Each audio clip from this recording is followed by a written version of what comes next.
Economy matters में खुशामदीद। मैं हूं शाहजेब अहमद। सबसे पहले शामिल करेंगे टॉप स्टोरीज। हुकूमत का एनर्जी और टैक्स की ज्यादा शरह होने का एतराफ़। अगर ड्यूटी बढ़ाए जाएं तो ये मुल्क के लिए नुकसानदेह होगा। वजीर खजाना मोहम्मद औरंगजेब की गुफ्तगू। कहा, टैक्सों को माकूल बनाना और कारोबारी लागत कम करना होगी। हुकूमत का मुआशी तरक्की का हदफ पूरा नहीं होगा। वर्ल्ड बैंक ने GDP ग्रोथ 3% रहने की पेशगोई कर दी। दरामदात में इजाफे से करंट अकाउंट खसारा बढ़ने का खदशा भी जाहिर। पाकिस्तान की शिपिंग इंडस्ट्री के लिए अच्छी खबर। कौमी जहाज़ कंपनी में नया ऑयल टैंकर MT कराची शामिल। जहाज़ों की तादाद 13 हो गई। दिसंबर तक 30 तक ले जाने का हदफ।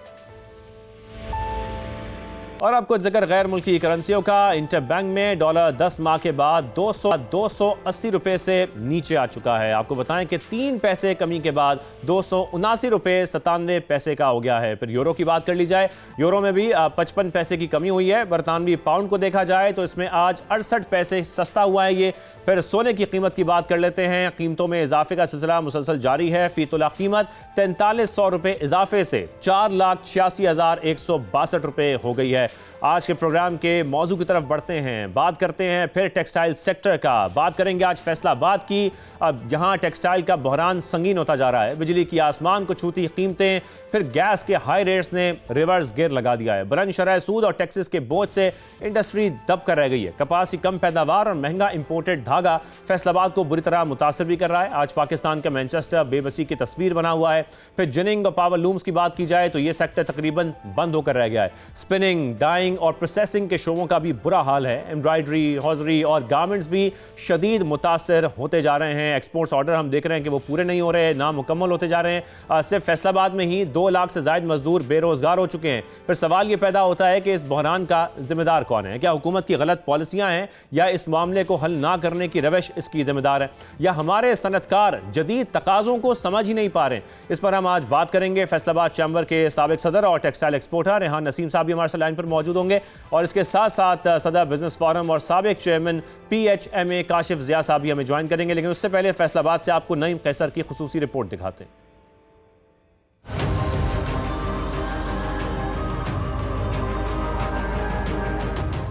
फैसलाबाद जो पाकिस्तान की टेक्सटाइल की रीढ़ की हड्डी कहलाता था, आज बंद फैक्ट्रियों, खामोश पावरलूम्स और मजदूरों की बेरोजगारी की तस्वीर बना हुआ है।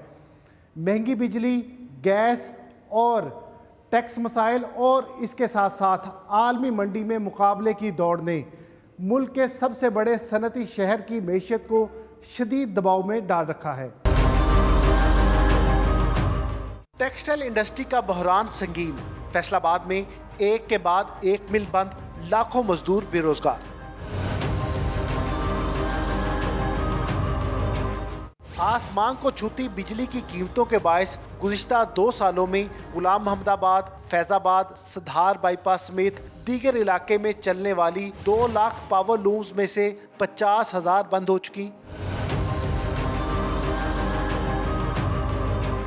कपास और धागे की इंपोर्ट बढ़ने से जिनिंग और स्पिनिंग सेक्टर को भी शदीद दचका लगा। रवा बरस 50 जिनिंग मिल्स में से सिर्फ 4 ही चल सकी, जबकि 137 स्पिनिंग मिल्स में से आधी भी ना चल सकी। 250 से जायद डाइंग और प्रोसेसिंग यूनिट्स में से 40% बंद हैं। इस वक्त पूरे खिते की सबसे महंगी बिजली हम कंज्यूम कर रहे हैं। हम 12 सेंट्स पर kWh पे कर रहे हैं, जबकि हमारे मुकाबले में वियतनाम जो है वो 8 to 9 सेंट्स पर kWh पे कर रहा है। 90% इंडस्ट्री है वो 50% कैपेसिटी पे बड़ी मुश्किल से चल रही होगी, शायद कुछ इससे कम ही चल रहे होंगे। हमारा पॉलिसी रेट अभी भी डबल डिजिट्स के अंदर है, जिसे कि 5 से 6% के दरमियान कहीं आएगा तो नई इन्वेस्टमेंट आएगी। टेक्सटाइल इंडस्ट्री से वाबस्ता 2 लाख से जायद मजदूर बेरोजगार हुए, जिनके घरों में अब सिर्फ फाके हैं। मजदूर लोग हैं तो सारे मजदूरी इसी वजह से परेशान रहते हैं। तो इधर बहुत सी फैक्ट्रियाँ थी वो बहुत बंद हो चुकी हैं। जो हमारी फैक्ट्री ये भी बंद हो चुकी है। 3 माह से बेरोजगार हूँ, फैक्ट्री बंद है। जिस फैक्ट्री में जाते हो काम नहीं होता। कोई कहता है कल आ जाओ, कोई कहता है परसों आ जाओ, और दुकानों वालों का जो कर्जा है वो सर पे चढ़ा हुआ है और महंगाई सर पे चढ़ी हुई है। कहीं भी जाओ काम नहीं मिल रहा। फैक्ट्रियों को ताले लगे हुए हैं, बेरोजगारी है। इस इलाके में 1 लाख से ज़्यादा वर्कर काम करता था, अब जो है कि 50% वर्कर काम कर रहा है। बेरोजगारी इंतहा है। मार्कअप रेट्स, एनर्जी लागत, टैक्स मसाइल और दीगर अखराजात ने पाकिस्तानी मसनूआत की पैदावारी लागत बढ़ा दी है। रेट्स में आलमी मुसाबकत न होने पर बैरूनी आर्डर्स मुतासर हैं। इंटरेस्ट रेट है, गैस महंगी है, इलेक्ट्रिसिटी महंगी है, फैक्ट्रियाँ अंडर कैपेसिटी चल रही हैं, तो हमें बड़े ब्रॉडर रिस्पेक्ट में सोचना होगा गवर्नमेंट को कि जब हम इन्हें फैसिलिटेट करेंगे तो ना सिर्फ जो है कि एक्सपोर्ट बढ़ेगी, डॉलर आएंगे, अगर ये एम्प्लॉयमेंट क्रिएट हो जाएगी, एक्सपोर्ट बढ़ जाएगी, तो ये तमाम मसाइल जो हैं मुल्क के लिए बड़े काम भी होंगे और साजगार होंगे। महंगे मटीरियल के बायस एम्ब्रॉयडरी, हौजरी और रेडीमेड गारमेंट्स फैक्ट्रियाँ भी धड़ाधड़ बंद हो रही हैं। माशी माहिरीन के मुताबिक फौरी तौर पर सस्ती एनर्जी, टैक्स रिलीफ और एक्सपोर्ट सपोर्ट का ऐलान न किया गया तो टेक्सटाइल इंडस्ट्री का बहरान न सिर्फ लाखों ख़ानदानों बल्कि मुल्क की मैशियत के लिए भी ख़तरनाक साबित हो सकता है। कैमरामैन अकबर अली के साथ नईम कैसर, समा, फैसलाबाद। नईम कैसर की खुसूसी रिपोर्ट आपने देखी। पहले बात करते हैं रेहान नसीब साहब से। रेहान साहब, बहुत शुक्रिया हमें शो में ज्वाइन करने के लिए। रेहान साहब, जिस तरीके से हम देख रहे हैं कि फैसलाबाद में टेक्सटाइल के संगीन बहरान का जिक्र किया गया है, अब आप फैसलाबाद चैम्बर के सदर भी रह चुके हैं, मैं आपसे डिटेल्स जानना चाहता हूँ। हम देख रहे हैं कि पावर लूम्स बंद होती जा रही हैं, तकरीबन जिनिंग मिल्स हैं वो बंद होती जा रही हैं, फिर बेरोज़गारी बढ़ती जा रही है। ऐसे तो फिर हम ये कहें कि जो लोअर एंड है वो कोलैप्स कर जाएगा? जी, आपकी बात बिल्कुल दुरुस्त है। अभी आपने जो रिपोर्ट भी दिखाई, मैं समझता हूँ कि पाकिस्तान की जो रीढ़ की हड्डी वो हमेशा रही टेवर टेक्सटाइल एक्सपोर्ट रही। हमारी ऑलमोस्ट 60% जो एक्सपोर्ट्स में जो शेयर है वो टेक्सटाइल का है, और उसी के साथ साथ जो हमारा 70% रोज़गार है वो टेक्सटाइल सेक्टर देती है, जो अनस्किल्ड लेबर को भी रोज़गार देती है। अब बदकिस्मती ये है, मैं समझता हूँ कि पिछले चंद सालों में, और ख़ास तौर पर अगर मैं पिछले साल की बात करूं, हमें यकीन दहानी कराई गई थी कि बिजली को हम 9 सेंट पे ले आएंगे, लेकिन वो वादा वही वादा रहा जो वफा ना हो सका। 1 साल पूरा गुजर चुका है। इसी तरह बैंक मार्कअप ठीक है कि 22% से 10.5 पे है, लेकिन स्टिल जो हमारी एक ही डिमांड रही पिछले कई सालों से कि इसको सिंगल डिजिट पे लाएँ। ना सिर्फ इससे हमारी मुल्क की इकोनॉमी बेहतर होगी, हमारी इंडस्ट्री चलेगी, फर्दर आपकी इन्वेस्टमेंट आएगी, क्योंकि आप दुनिया में किसी भी मुल्क से देखें, किसी इन्वेस्टर ने जब आना है तो उसने कंपैरिजन करना है बाकी कंट्रीज़ का। तो मुल्क में FDI तभी आती है जब आपके अंदर जो पॉलिसीज़ हैं वो फ्रेंडली हों, वो इंडस्ट्रियल दोस्त पॉलिसीज़ हों। लेकिन हमारी ये, मैं समझता हूँ, हुकूमत चाहते हुए भी शायद नहीं कर पा रही। जो चूँकि हमारी जितनी भी प्राइम मिनिस्टर साहब से मुलाकातें रहीं, या वज़ीर ख़जाना साहब से मुलाकात हुई, या बाकी मिनिस्टर से, यही बात हम बताते रहे बिजली वालों को कि भाई जब तक आप अपना कॉस्ट ऑफ डूइंग बिजनेस जो है उसको कम नहीं करेंगे, इस मुल्क के अंदर इंडस्ट्री चलेगी। अच्छा, मेरे अल्फाज नहीं है, ये प्राइम मिनिस्टर साहब के अपने अल्फाज हैं। अभी आपकी रिपोर्ट में भी थोड़ी देर पहले न्यूज़ में चल रहा था कि वज़ीर ख़जाना साहब भी इस बात को एडमिट कर रहे हैं। ये अगर सब लोग एडमिट कर रहे हैं कि इस बिजली के रेट पे दुनिया के किसी भी मुल्क में इंडस्ट्री नहीं चल सकती, इस मार्कअप पे कोई इंडस्ट्री नहीं चल सकती, तो फिर क्या वजह है कि हमें कब ये बात समझ आएगी? आज के दिन में हमारी 50% से ज़्यादा स्पिनिंग बंद हो चुकी है, हमारी वीविंग काफ़ी सारी बंद हो चुकी है, प्रोसेसिंग मिल वो प्रॉब्लम में है, गारमेंट यूनिट्स जो अच्छे चल रहे थे आज वो भी प्रॉब्लम में आ गए हैं। हम तो एक्सपेक्ट कर रहे थे कि जब अमेरिका ने पाकिस्तान को एक प्रोफेशनल कंपैरिजन में बाकी कंट्रीज से बेहतर टैरिफ दिया, तो हम तो एक्सपेक्ट करते कि पाकिस्तान की एक्सपोर्ट बढ़ेगी। बिल्कुल सही बात है। आपने पिछले महीने की बढ़ती नजर नहीं आ रही, पर हाई वैल्यू एडेड जो गुड्स हैं, फिनिश गुड्स हैं, हम उसकी तरफ किस तरीके से जाएंगे? आप बिल्कुल सही फरमा रहे हैं। काशिफ साहब को भी हम शामिल गुफ्तगू करते हैं। काशिफ साहब, आपका ताल्लुक क्योंकि हौजरी के शोबे से है, अब क्या हौजरी का शोबा भी इस बहरान से बचने में कुछ कामयाब हुआ है, या हम यही कहें कि वो भी सर्वाइवल की इस वक्त जंग लड़ रहा है और कुछ पॉसिबिलिटीज नजर नहीं आ रही? नहीं, मैं आपको ये बताऊंगा, जिस तरह रेहान भाई भी बात कर रहे थे, मेरा भी ताल्लुक टेक्सटाइल हौजी सेक्टर से है, और ये वैल्यू एडिड टेक्सटाइल की वो चेन है जिसका एक मेजर कंट्रीब्यूशन है अपने टेक्सटाइल एक्सपोर्ट्स में। और इस टाइम पे जो आपको याद होगा कि पिछली भी हुकूमत में और अभी हुकूमत में जो भी एक्सपोर्ट के नारे लगाए जाते हैं टेक्सटाइल की बेस पे, वो हमारा ही सेक्टर है जो 60-70% इनको परफॉर्म करके दे रहा है। और पिछले अगर 3-4 सालों के नंबर्स उठाए जाएँ तो हमारा ही वाहिद सेक्टर था, रिगार्डलेस के पूरी टेक्सटाइल चेन जो डिस्टर्ब थी, लेकिन हमारा सेक्टर ऐसे था कि वो एक्सपोर्ट बढ़ रही थी या स्टेबल थी, पॉजिटिव नंबर शो कर रहा था। लेकिन इस टाइम पे जो सिचुएशन है वो हमारी वजह से ही एक्सपोर्ट नीचे गई है कि हमारे पास ऑर्डर्स नहीं है, हमारी फैक्ट्रियां बंद हैं 40-50%, और जो हमारी एलाइड इंडस्ट्रीज़ हैं ऑब्वियसली वो भी बंद होंगी। तो जब हमारी फैक्ट्री में मजदूर बेरोज़गार होगा तो आपके क्राइम में भी इजाफा होगा, आपके इन्फ्लेशन रेट ऑलरेडी आपका बहुत ज़्यादा है। हम रिवायती वही बातें करते हैं क्या आज भी मैं यहाँ पे बैठ के आपको मेरी बात की समझ आएगी कि हमारी डिमांड्स क्या हैं? वही डिमांड्स हैं, बिजली सस्ती कर दो, गैस सस्ती कर दो, रिफंड टाइम पे दे दो। क्या इसके अलावा हमारी कोई नई डिमांड ऐड हुई है? हाँ, ईवान बाला वाले हमसे ये पूछते हैं कि कोई नई चीज़ें आपको जो हम आपके लिए कर सकते हो आप हमें बताएं और हम आपको वो करके देते हैं।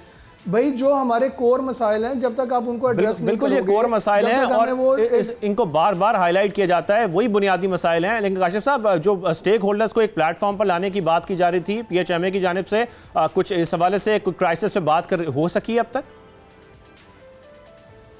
सॉरी, आपकी आवाज़ समझ नहीं, दोबारा बताइए। मैंने कहा तमाम स्टेक होल्डर्स को एक प्लेटफॉर्म पे लाने की बात कर रहा था पीएचएमए, और कोशिश की जा रही थी कि जो क्राइसिस हैं इस वक्त टेक्सटाइल इंडस्ट्री को लेकर, खासतौर पर हौजरी को लेकर, इन मसाइल को हल किया जाए। अब तक कोई मीटिंग हो सकी है?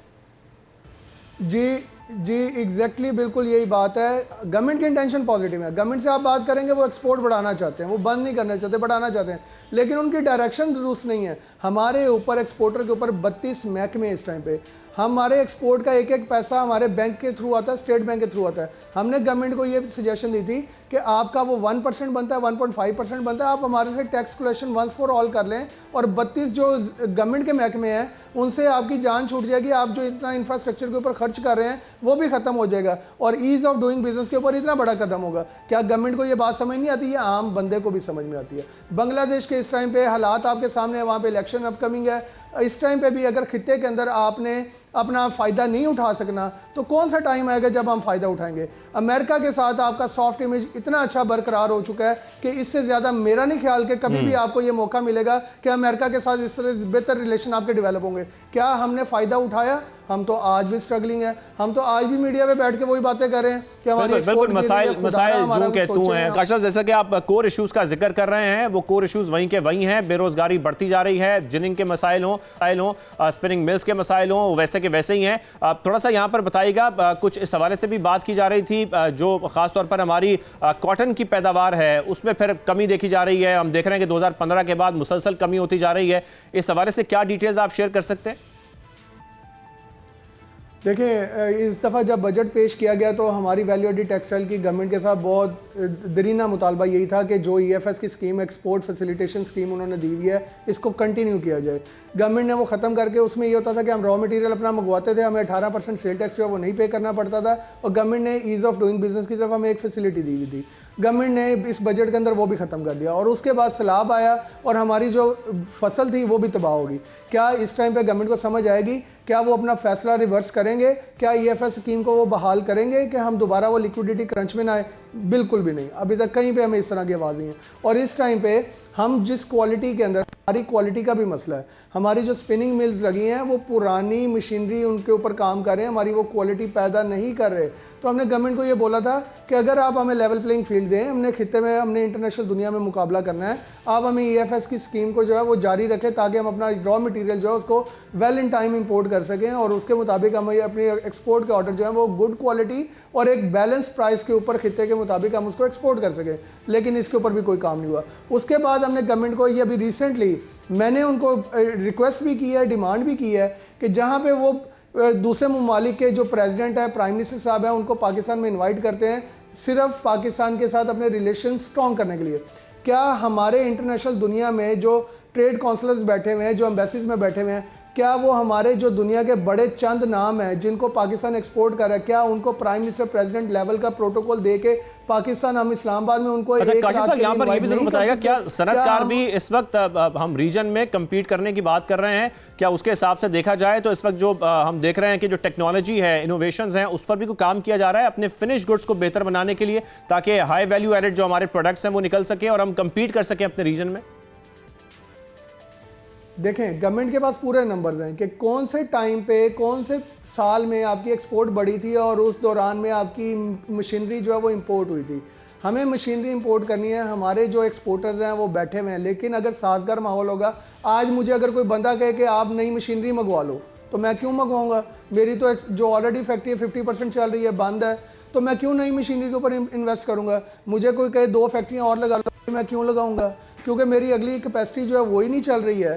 तो मुझे तो साजगार माहौल देंगे, मुझे आगे कोई ग्रीन लाइट नज़र आ रही होगी मेरी इंडस्ट्री की कि मेरा मजदूर भी रोजगार। रेहान साहब हम यहाँ पर आखिरी कमेंट्स आपके लेंगे कि जैसा कि वो कह भी रहे हैं कि हमें साजगार माहौल चाहिए, जो मशीनरी ऑलरेडी है वो यूनिट चल नहीं पा रहे हैं, हम मजीद इंपोर्ट करके क्या करेंगे, इस पर आप लास्टली क्या कमेंट करना चाहेंगे?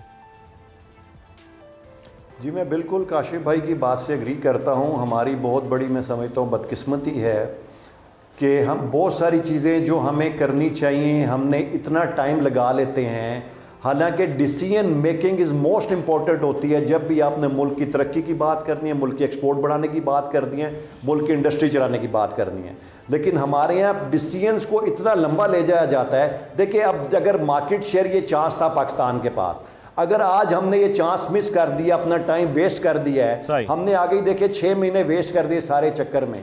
आज भी अगर हम इसको right direction immediate prime minister साहब मीटिंग कॉल करें, जेन्युइन स्टेक होल्डर्स के साथ बैठे, इमीडिएटली टेक्सटाइल वालों के साथ बैठे, बाकी जो हमारे इंडस्ट्रियल एक्सपोर्टर्स हैं उनके साथ बैठ के एक फ्रेमवर्क तैयार करें, विद इन 1 मंथ उसको इम्प्लीमेंट करें, तो फिर भी मैं समझता हूं कि एक चांस है हमारे पास कि हम दोबारा से उस मार्केट बिल्कुल गवर्नमेंट को साथ बैठना होगा, सरकारों के फ्रेमवर्क तैयार करना होगा ताकि इन मसाइल का हल किया जा सके। बहुत शुक्रिया आप दोनों ने हमारे शो में ज्वाइन करने के लिए। जिस तरीके से हम देख रहे हैं बेरोजगारी बढ़ती जा रही है, उसका हल भी यही है, उसको प्रोटेक्ट करना होगा, हमें अपने जो एक्सपोर्ट्स हैं उनको बढ़ाना होगा, अपनी सनत को मजबूत करना होगा। इजाजत दीजिए, अल्लाह हाफिज।